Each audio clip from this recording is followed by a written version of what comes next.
महाराष्ट्र में पहले औरंगजेब विवाद, फिर नागपुर हिंसा और अब एक और विवाद सामने आ रहा है। महाराष्ट्र सरकार ने नेशनल एजुकेशन पॉलिसी के तहत सीबीएसई की करिकुलम लागू करने का फैसला किया है, लेकिन कांग्रेस ने इसका विरोध करते हुए आरोप ये लगाया है कि नेशनल एजुकेशन पॉलिसी के जरिए सरकार इतिहास को बदलना चाहती है।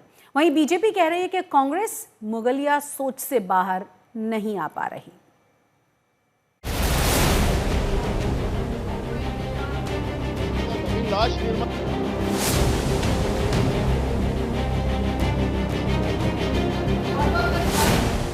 महाराष्ट्र सरकार ने नेशनल एजुकेशन पॉलिसी के तहत सीबीएसई करिकुलम लागू करने का फैसला किया है।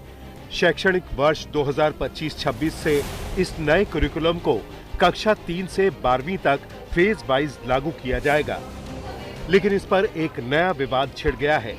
कांग्रेस ने इसे स्टेट बोर्ड की स्वायत्तता पर हमला बताते हुए इसका विरोध शुरू कर दिया है। मुझे ये समझ में नहीं आता, यह सरकार आजकल जिस दिशा में जा रही है, जहां बेरोजगारी के सवाल है, महंगाई के सवाल है, नौकरी की सवाल है, कुछ से किसानों के आत्महत्या के प्रश्न है, अभी तो टीचर्स भी आत्महत्या करने लग गए हैं। तो ऐसे में वो सवालों पर चर्चा नहीं होती इस विधिमंडल में, लेकिन किसी के कब्र को लेकर निश्चित रूप से सवाल उठाए जाते हैं, चर्चा होती है। मैं ये कहना चाहता हूँ, कब्र तोड़ दीजिए, कब्र से किसी को कोई लेना देना नहीं है, लेकिन जो इनोसेंट लोग हैं, किसी भी धर्म के क्यों ना हो, वो इनोसेंट पर अत्याचार किस प्रकार से हो रहा है और क्यों हो रहा है। मुझे ये भी समझा दीजिए कि औरंगजेब यहाँ दिल्ली से आकर दक्कन में औरंगाबाद में रहता है, आकर 3 दशक तक के रहता है और छत्रपति शिवाजी महाराज से मुकाबला करना चाहता है, और उस वक्त वो जो मुकाबला था वो इतिहास है, उस इतिहास को बदलने की व्यवस्था हो रही है क्या यहाँ पे। कांग्रेस का आरोप है कि नेशनल एजुकेशन पॉलिसी के जरिए सरकार इतिहास बदलना चाहती है। कांग्रेस कह रही है कि शिवाजी के शौर्य को बताने के लिए मुगलों के बारे में भी बताना पड़ेगा। सबसे पहले तो मुझे नेशनल एजुकेशन पॉलिसी मंजूर नहीं है। इस पॉलिसी में जिस प्रकार की प्रक्रिया डाली गई और जिस प्रकार के इतिहास को तोड़ मरोड़ कर पेश करने की कोशिश हो रही है, उसके ऊपर ही हम चिंतित है कि हम हमारे आने वाली पीढ़ी को क्या बताना चाहते, क्या दिखाना चाहते।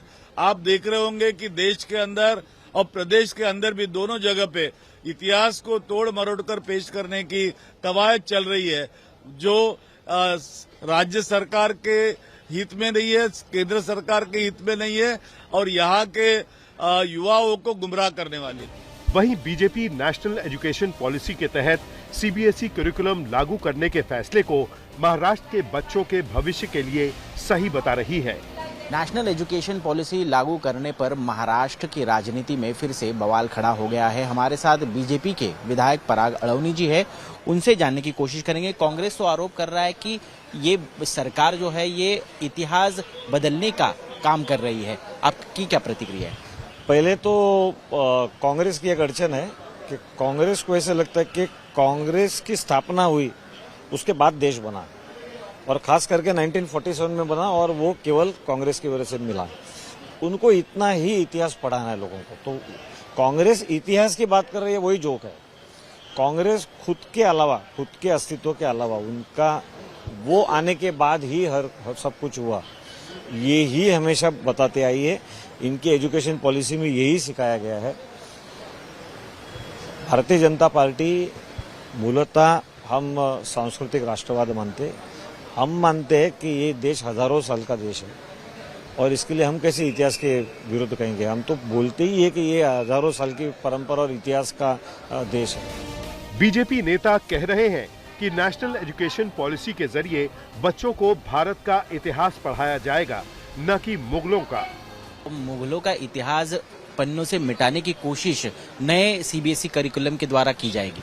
देखिए, मुगलों का इतिहास बदलने की कोशिश हो रही है, ये पन्नों से हटाने की कोशिश कर रहे हैं। ये कांग्रेस की अपनी सोच है, वो उनके नजरिए से देख रहे हैं। कांग्रेस का उदात्तीकरण, अकबर कितना महान था, और अभी तो ये लोग बोलने लगे कि औरंगजेब शूर था। तो ये जो उदात्तीकरण मुगलों का बार बार कर रहे हैं, इसका डेफिनेटली विरोध करना चाहिए। जो सही इतिहास है वो आना चाहिए। देखिए, आज बहुत लोग बता रहे हैं कि छावा सिनेमा देखने के बाद हमारे ध्यान में आया कि औरंगजेब ने क्या क्या किया। क्यों? क्योंकि हिस्ट्री के टेक्स्ट बुक्स में हमको वो पर्याप्त मात्रा से नहीं बताया गया। शिक्षा विभाग ने राज्य शिक्षा बोर्ड द्वारा संचालित स्कूलों को सीबीएसई पाठ्यक्रम लागू करने के निर्देश जारी किए हैं और सीबीएसई की पाठ्य पुस्तकें 1 अप्रैल तक मराठी में उपलब्ध करा दी जाएंगी। ऋत्विक भालेकर, मुंबई, आज तक।